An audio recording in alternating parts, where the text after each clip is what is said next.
मैंने जामिया से जर्नलिज्म किया एंड उसके तुरंत बाद डीडी न्यूज़ ज्वाइन कर लिया। तो जॉब पाने में ज़्यादा दिक्कत नहीं हुई, लेकिन हाँ मैंने छात्रों के लिए बहुत काम किया है, मैंने महिलाओं के लिए काम किया है। मेरी माँ सोशल वर्कर हैं, तो वो महिलाओं के लिए काम करती हैं। छात्र राजनीति में भी रही, तो शिक्षा और क्यों ज़रूरी है शिक्षा, उन सब चीज़ों पर बात की, उन मुद्दों को उठाया और जो समाज के मुद्दे हैं, जो ज्वलंत मुद्दे हैं, मुझे लगता है उन पर बात करना ज़रूरी है। कई क्षेत्र भी ऐसे हैं जहाँ पर लड़कियों को बहुत कम पढ़ाई के लिए दबाया जाता है, उनको ये मना किया जाता है कि नहीं आप पढ़ाई। बहुत ज़्यादा ये दुविधा है हमारे देश की कि हम देश की आधी आबादी हैं, लेकिन हमारा प्रतिशत शिक्षा में बहुत कम है। गाँव में सूरत और भी ज़्यादा खराब है। गाँव में इतना ज़्यादा पर्दा है कि आप दरवाजे पर कोई आए तो पहला दरवाजा नहीं खोलती, वो अंदर से ही बताती है कि वो हैं या वो नहीं है। ना हम भी पहले यूपी में रहते थे, तो वहाँ पर हमारा भी ऐसे ही था, तो मतलब गेट बंद रहता था हमेशा, झांकना है थोड़ा सा विंडो से देख लिया, अदरवाइज नहीं, लड़की को मतलब बाहर भी नहीं जा सकते। तो अब हम लोग यहाँ से यहाँ पर आए, इसीलिए कि हम लोग को वो एक रिजर्व फैमिली थी, तो उससे हम लोग बाहर आए और यहाँ पर हमने अपनी एजुकेशन। आप लोग ये बताइए कि किस किस तरह की आप लोगों को परेशानियों का सामना करना पड़ता है, क्या चाहते हैं, मतलब वहीं से अपनी अपनी सीट से बताइए क्या चाहते हैं, क्या चेंजेस आने चाहिए, किस तरह की मुश्किलें एक लड़की होने के नाते आपको फेस करनी पड़ती हैं। कुछ लोग अभी भी ऐसे हैं कि अगर उनको बोलो कि अपनी बेटी को पढ़ा, तो वो सीधा जवाब देते हैं कि क्या करना है पढ़ाने के, खाना ही करना है। बहुत अजीब लगता है और क्योंकि ये सोच बना ली है कि सिर्फ किचन में काम हाँ, करना है, घर में काम करना कि है। पढ़ाएंगे भी इसलिए कि उसकी शादी कहीं करानी है, और शादी लास्ट डेस्टिनेशन है जहाँ तक एक लड़की को पहुँचना है। लड़के के लिए डेस्टिनेशन अलग है कि वो IAS बनेगा, वो PCS बनेगा, वो ये बनेगा, वो बनेगा। लड़की को वो सपने भी नहीं देखने दिए जाते हैं। बचपन से ही उसे उसमें ये सोच डाली जाती है कि ये घर तुम्हारा नहीं है, तुम्हारा घर वो है जहाँ तुम्हारी शादी होके जाएगी, जबकि देखा जाए तो वो घर भी औरत का नहीं है। तलाक के बाद उसका कोई घर नहीं है और इस डर के मारे लड़की हमेशा पति से दबके रहती है, क्योंकि उसे दबके रहना पड़ता है, क्योंकि वो आर्थिक रूप से सशक्त नहीं है। पति तलाक दे देगा तो वो कहाँ जाएगी, इसलिए उसे सारी कमियों को बर्दाश्त करते हुए उसके साथ रहना पड़ता है। तभी कहते हैं जब एजुकेटेड होगी लड़की तो खुद अपना कुछ कर सकती है। आपको एजुकेशन इसीलिए जरूरी है कि आप खुद में वो इंस्टीट्यूशन बने, आप खुद में सशक्त बने, कोई आपको बेजा दबा नहीं सके। मैं भी एक एजुकेटेड फैमिली से बिलोंग करती हूँ, बट मेरे ताया हैं, तो उनकी फैमिली में जो है बोलते हैं कि लड़कियों को बाहर नहीं भेजना चाहिए, ये होता है वो होता है, माहौल ख़राब होता है, लड़कियाँ बिगड़ जाती हैं।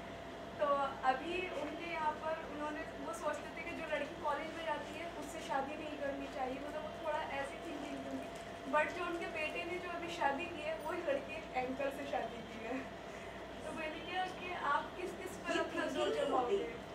ये हमारी सोच है कि उनकी ऐसी थिंकिंग है।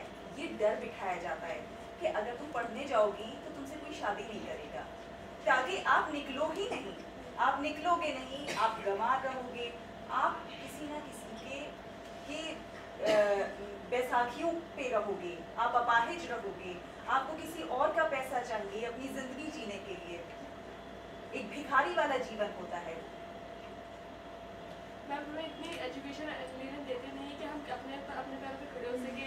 अगर हम शादी के बाद अपने पति से पैसे मांगे तो उसकी ताने होते कि इतने खर्चे क्यों करती हो, वो घर अपना नहीं होता, पेरेंट्स का घर अपना नहीं होता, इतना इस काबिल बनने नहीं देते कि वो अपना खुद का घर बना सके।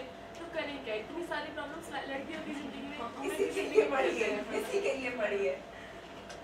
किसी के लिए पढ़िए, अच्छी अच्छी नौकरियों में जाइए। कोई लड़की डिग्री भी कर लेती है तो शादी वादी कहते हैं कि पता नहीं वो जॉब करने देंगे या नहीं देंगे, एक ये चीज़ भी दबाया जाता है उस वाली सिचुएशन में। लेकिन मेरे साथ ऐसा हुआ कि मेरे खानदान में कोई पढ़ा नहीं है। मैं पहली लड़की हूँ जिसने, मेरे खानदान में सिर्फ सबने 8 पास की थी, लड़कियों ने खास करके। और अगर मैं लड़कों की बात करूँ तो वो भी ज़्यादा नहीं है। एक मेरे मामू जो सिर्फ इंजीनियर हैं, उनकी भी जब मैंने 12th की थी उनकी सोच ये थी कि नहीं, मैं ये नहीं पढ़ेगी और मैं इसे पढ़ने ही नहीं दूंगा आगे। लेकिन मेरी मम्मी ने मेरा साथ दिया और मेरे पापा की भी यही सोच है। सर मेरे पापा से मिले हुए हैं, शायद सर को पता चल गया होगा इतना, क्योंकि सर इतनी एक्सपीरियंस है, देख के पता चल जाता है। लेकिन मेरे घर में भी यही है कि क्यों पढ़ने दे रही हो इसे। मेरे घर में कोई नहीं पढ़ा। मेरी खाला तक यहाँ तक मेरी मम्मी से कहती है कि तुमने मुझे नहीं पढ़ने दिया, अपनी बेटी को कैसे पढ़ने दे रही हो। लेकिन मैंने अपनी मम्मी से कहा कि मैं पढ़ूंगी भी, मैं जॉब भी करूँगी, उससे पहले मैं कुछ नहीं करूँगी। आप जब जॉब करेंगी, आप जब किसी अच्छी जॉब में चली जाएंगी, आपकी बेटी होगी, क्या मैं आप उसे बहुत पढ़ाऊंगी? नहीं, मैं नहीं रोकूंगी, मैं तो बहुत पढ़ाऊंगी। आप पढ़ाएंगी, आप अपने बेटे को भी पढ़ाएंगी, बेटी को भी पढ़ाएंगी। तो ये तब्दीली कैसे आई आपकी पढ़ाई की वजह से? मैं तो अपनी छोटी बहन को भी बहुत पढ़ने दूंगी। मैं बिल्कुल नहीं रोकने दूंगी उसको, मम्मी से भी। और बल्कि मेरी मम्मी ने उसका, जामी में पढ़ती है वो भी 4th क्लास में है, और मेरा भाई भी पढ़ता है, उसने 10th क्लास पास की है। तो मुझे भाई से इतना वो नहीं, क्योंकि मुझे पता है भाई तो किस तरह मम्मी करवा ही देंगी, लेकिन बहन का ज़्यादा मैटर है। और इस समय सबसे ज़्यादा ज़रूरी क्या है कि हमारे जो बच्चे होते हैं, हम अपने बच्चों को, खास तौर पे लड़कों को सही शिक्षा दें। लड़कियां, मेरे ख्याल से, ये मेरी सोच है कि लड़कियां पैदाइशी संस्कारी होती हैं, लेकिन फिर भी माँ बाप को, अड़ोसी पड़ोसी, ये वो फलाना ढिमाका सब जो है, बेटी को संस्कार सिखाते हैं। बेटी को ऐसे रहना चाहिए, बेटी को वैसे रहना चाहिए, ये सर से दुपट्टा नहीं खिसकना चाहिए, यहाँ वो नहीं दिखना चाहिए, वहाँ वो नहीं दिखना चाहिए। बेटी को कोई संस्कार नहीं सिखाता। मुझे लगता है कि बेटी को संस्कार सिखाने की ज़रूरत ही नहीं है, वो पैदाइशी संस्कारी होती है। संस्कार बेटों को सिखाने चाहिए कि शाम के समय तुम्हें बाहर नहीं निकलना चाहिए, लड़की को ऐसा नहीं देखना चाहिए। मैं खुद हापुड़ शहर की रहने वाली हूँ। वहाँ इतना ज़्यादा डेवलप हो चुका है, लेकिन वहाँ के लोगों की सोच डेवलप नहीं हुई है। यहाँ तक कि मेरे जो दादा हैं, तो मेरी दादी से ये कहते हैं कि अगर तुम किसी के साथ जाओगी, मतलब अकेली मत जाना, घर से बाहर निकलना, या तो मेरे साथ जाना है, फिर किसी बेटे के साथ, चाहे बेटा 2 साल का ही हो, लेकिन उसके साथ जाना नहीं।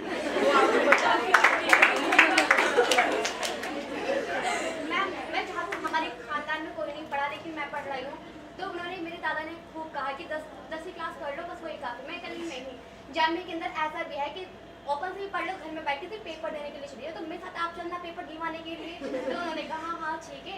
तो फिर कह लगे नहीं, तुम जहाँ अटेंड कर रहे हो वहीं से बात कर लो। फिर मैंने कहा चलो ठीक है, इतना अच्छा मौका दे रहे हैं यहाँ पे आप।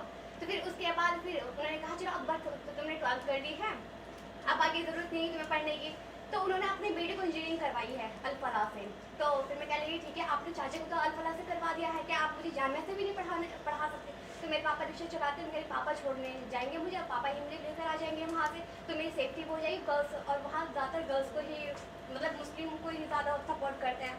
तो फिर क्या लगे ठीक है। तो अब यहाँ राज़ी हो गए हम उस टाइम। तो कह रहे हाँ तुम जहाँ तक पढ़ना चाहोगे अपने पापा की मम्मी के साथ जाओ और पढ़ो खूब। उन्होंने अब ये मौका दे दिया है मुझे, तो इसलिए मैं अब यहाँ तक आती हूँ। मेरे पापा मुझे यहाँ तक छोड़ देते हैं, और फिर जब फ़ोन कर देती हूँ फिर लेने के लिए मुझे चले आते हैं। ये भी बहुत बड़ी सुविधा है कि माँ बाप ये बोलते हैं कि हमने अपनी बेटी को पढ़ने का मौका दिया। इतना बड़ा एहसान किया उन्होंने कि उन्होंने आपको पढ़ने का मौका दिया।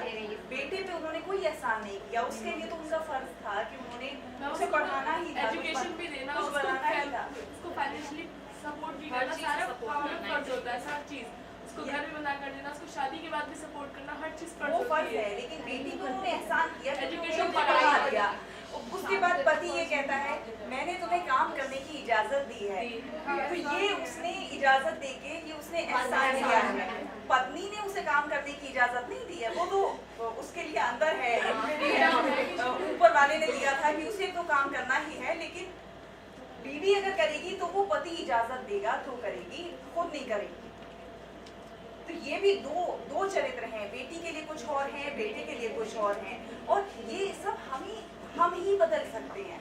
हम किसी से अगर कहें कि तुम ऐसा कर रहे हो, वो तो पुरुष प्रधान है, वो उनके अंदर ये है कि उन्हें दबाकर रखना है, तो वो नहीं चाहेंगे कि आप ऊपर बढ़ो, आपको खुद ही बढ़ना होगा। हम किसी से भीख में अपने लिए कुछ नहीं मांग सकते।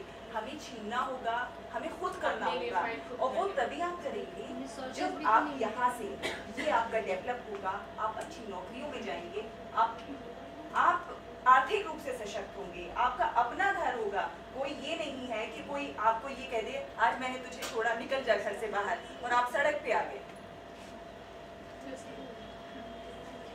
वो चेंजेस खुद लाने होंगे और लड़कियां ला रही हैं। आज आप देखिए फौज से लेकर हर चीज में लड़कियां जहां जहां उन्हें मौका मिल रहा है बहुत बेहतर कर रही हैं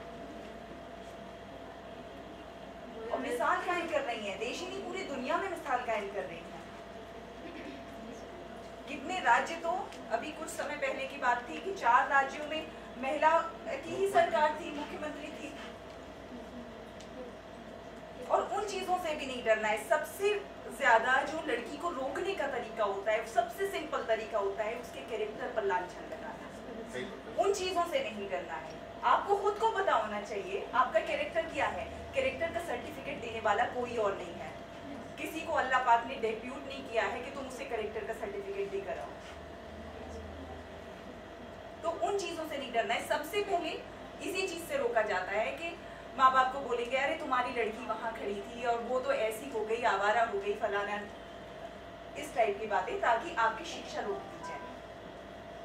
कोई नहीं चाहेगा कि आप पढ़ो, आपको खुद चाहना होगा कि आपको पढ़ना।